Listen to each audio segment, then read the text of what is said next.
Okay guys, isang mapagpalang umaga, tanghali, gabi po sa inyo lahat. Sana po ang lahat ay nasa mabuting kalagayan at ligtas po sa anumang kapamakan. Sana po kayo dako ng mundo naroon. Ako po muli ang inyong lingkod, Maestro 21 TV. At sa ating video ngayong araw na ito po ay nakikita po niya sa monitor po ninyo ang isang komento po sa naging live po ni Joel Salcedo, mga kalingap, okay? So doon kasi sa live po ni Joel Salcedo ay tinalakay po niya, ang naging paksa po ni Joel Salcedo ay itong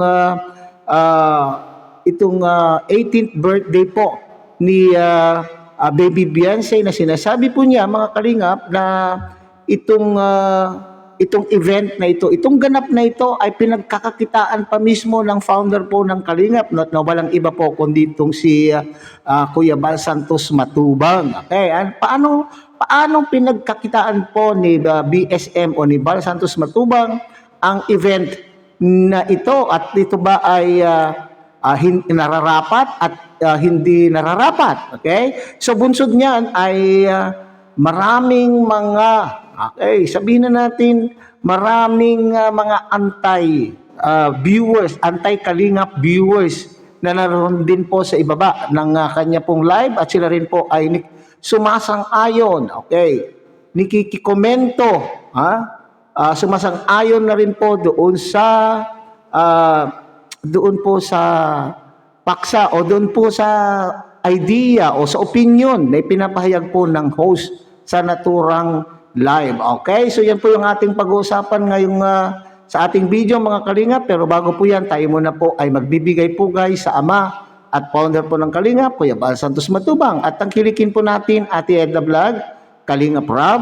At kung bagong dating lang po kayo, bagong silip lang po kayo sa ating munting channel, sana po ay inyo rin pong tangkilikin sa pamamagitan po ng pagbibigay po nyo ng like, share, and subscribe. At tuloy, pindutin na rin po ang notification bell, at nang sa ganon tayo pa rin po ay magkita-kita at magsama-sama sa susunod pa pong mga reaction videos na ating gagawin. Likewise, shout out sa ating mga kasamaan po dyan sa Karepa, Kalingap Reactor Partners, sa pamumuno po yan ng ating Presidente Javier De Leon, aka Birador. At siyempre, tangkilikin din po natin ang ating mga Kalingap partners, Kalingap charity vloggers, lalong-lalo na po yung mga charity vloggers na nariyan po sa iba't ibang Kalingap landing pad na mayroon po tayo sa ating bansa. Okay? So sinasabi ko nga, mga Kalingap, nararapat ba? Nararapat bang gawing business ang event, ang memorable at talaga namang pong event na dapat po ay nakapokus lamang daw po sa pag 18th birthday po ni Baby Beyonce, at ito po ay ginawa daw pong business. Okay? So siguro naman, opinion po ito ni Joel Salcedo, mga Kalingap, na sinasabi po, parang sa tono, sa pagko-content, para sa akin, opinion ko din ito, Joel Salcedo, kasi yung pagko-content po ni Joel Salcedo, at para bagang kinu-question po niya na nararapat nga bang gawing business itong naturang event na ito. Kaya tuloy, yung mga nandun po sa ibaba, mga Kalingap, ay sumasang-ayon. So yun po yung opinion po ni Joel Salcedo, na sa kanyang pong palagay ay para bagang hindi magandang tignan. Pero para sa akin ay wala po akong nakikitang masama doon sa paglalagay o pag-display ng mga memorabilia bang matatawag ng mga souvenir items na ibinebenta po ni Kuya Bal doon sa naturang event. Siyempre, para sa akin ay sinamantala na alam po ni Kuya Bal na marami pong dadating na mga bisita na galing po sa iba't ibang lugar. So inisip po niya siguro na magandang na ako po ay magpagawa ng souvenirs na ibebenta po kung sino po yung may gusto. Take note, sinabi ko diyan, yung may gusto. So hindi naman po pipilitin, kung hindi naman po nila ipipilit yung produkto na naka-display po diyan. Okay, so sa mga bisita na gustong-gusto, lalo na po itong mga fanatics solid supporters po ng EDSI at nandun po sa MAG ang larawan po ni Baby Beyonce. At Papa Ed, siguro, ang isang fanatic po kasi mga kalingap ay natutuwa sila. Okay? Tuwang-tuwa sila na magkaroon po ng, lalo na yung mga dayo sa lugar na yan, tuwang-tuwa tayo minsan na tayo ay magkakaroon man lang tayo ng evidence o solid evidence na tayo po ay nakarating sa lugar na yan. Di ba madalas pag tayo ay bago sa isang lugar, ay tayo po ay bumibili ng souvenir, mga t-shirt, mga keychain, mga magnetic na inilalagay sa rep. So di ba yung mga ganon? So yun po ay sinamantala po ni Kuya Bal yung pagkakataon na sila po ay maski papaano, maski kaunti ay kikita po kikita po sa mga items na ito. Okay? So, bakit ko sinabi kanina mga kalinga na parang kini-question kasi ni Joel Salcedo ang naturang gawain. Okay? So, siguro parang iniisip po ni Joel Salcedo na lahat na lang ng bagay ay iniisip po ng kalingap ay pera-pera, di ba? Yung iniisip ng kalingap na pagkakaperahan sa isang tao, hindi natin masisisi ang isang tao kung yan po ay inclined po sa business. Okay? Kung madiskarte po yung tao, lalo na po sa kagaya po ni Kuya Bal mga kalingap, ay siya po ay gumagawa po ng pamamaraanan upang sa ganon ay maski maliit lang na bagay ay kikita. At bakit? Saan niya dadalhin po ito?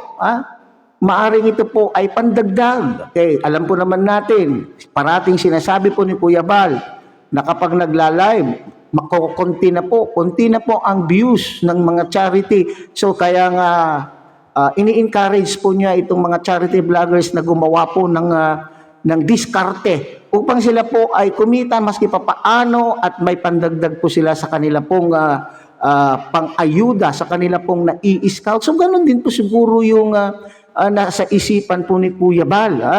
At wala tayong pakialam, okay? Wala po tayong pakialam kung siya man po ay kumita at kung saan man niya po yan dadalhin. Baka yun po yung nasa isip po ng mga nasa kabilang panig po ng YouTube world, di ba?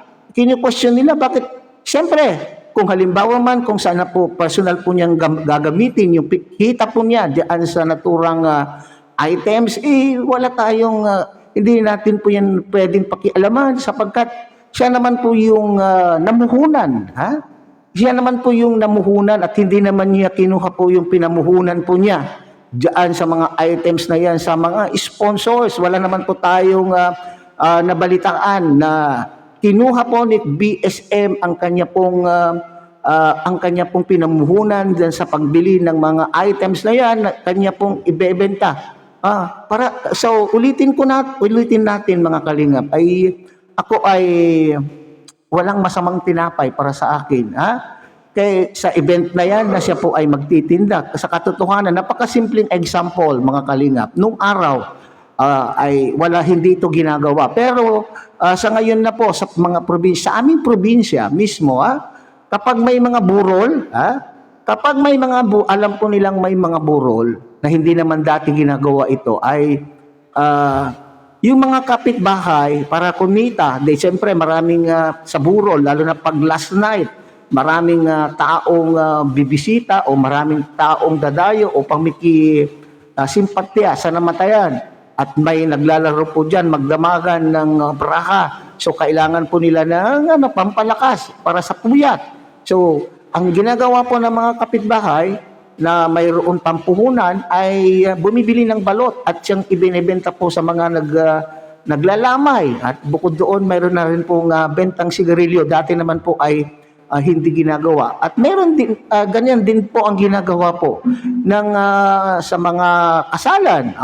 May nagbebenta rin po ng balot, chicharon, at kung ano-ano pa. O ganyan din po yung ginagawa po ni Kuya Bal. Okay, so diskarte lang po. Maski papaano ay kumita po ng kaunti. Okay, kagaya po nito mga kalingap. Nakikita po niyo yan sa ating monitor ang isang komento po ng naturang live na yan. Ito pangalan po niya ay Miraflor Lozano. Kasandali. Lozano. Pinasadahan ko, ibig sabihin pinasadahan, sumilip po siya. Sumilip po siya sa naging live po ni Kuya Bal at ito daw po ang kanyang nakita niya. Pinasadahan ko ang live ni Pastor. Una pa lang may mga merchandise na sila bago pumasok. May tindang kape, mugs at t-shirt. O anong masama doon, ha? Anong masama kung may mga paninda na po doon, ha? Sabi ko nga kanina, hindi naman po humingi si Kuya Bal ng pangkanya pong ang kanya pong pinangbili, pinamuhunan diyan sa mga items na yan. Anong masama kung siya po ay nag-iisip na kumita maski kaunti lamang at hindi naman niya pinipilit, naka-display. Sabi po ninyo, naka-display. Hindi naman niya po yun sa tuwing dadating ay isisungal-ngal na po sa harapan yung items. Hindi po ba? Hindi naman ipinipilit kung sino po yung gustong lumapit doon at bibili dahil siyempre itong mga supporters na ito ay nasisiyahan po sila na sila po ay mayroong souvenir na sila po ay nakaabot dyan sa birthday po ni Baby Beyonce. So yan huwag nating masamahin.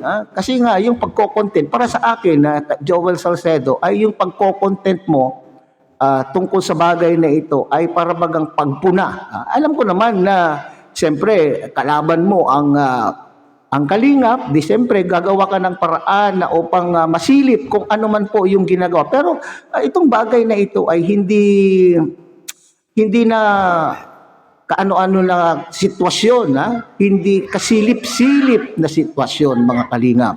Okay? So dahil, sabi ko nga, hindi naman po ipinipilit ang mga items na ito. Maliban lamang kung ginamit mismo yung my birthday. Ang ibinebenta doon ay mismo itong si Baby Carla na pinagkakitaan. Yun, pwede natin sabihin na pinagkakitaan itong batang ito sa kanya pong, halimbawa, ginamit po si Baby Carla na pinaikot, parang sa kasalan, di ba? Kung itong si Baby Carla tuloy. sorry. Kung ginamit itong my birthday, halimbawa ay inikot po niya itong si Baby Beyonce sa lahat ng mga bisita at humingi ng pera, yun ay hindi na maganda. Hindi po ba? Okay? Yun ang hindi maganda. Yun ang kapuna-puna. Pero dito sa pagtitinda, hindi na ito kapuna-puna. Okay? Alright, so hanggang dyan na lang po tayo mga kalingap. Muli, tangkilikin po natin Kuya Bal Santos Matubang, Ate Edna Vlog, Kalingap Rob, Kalingap Dan.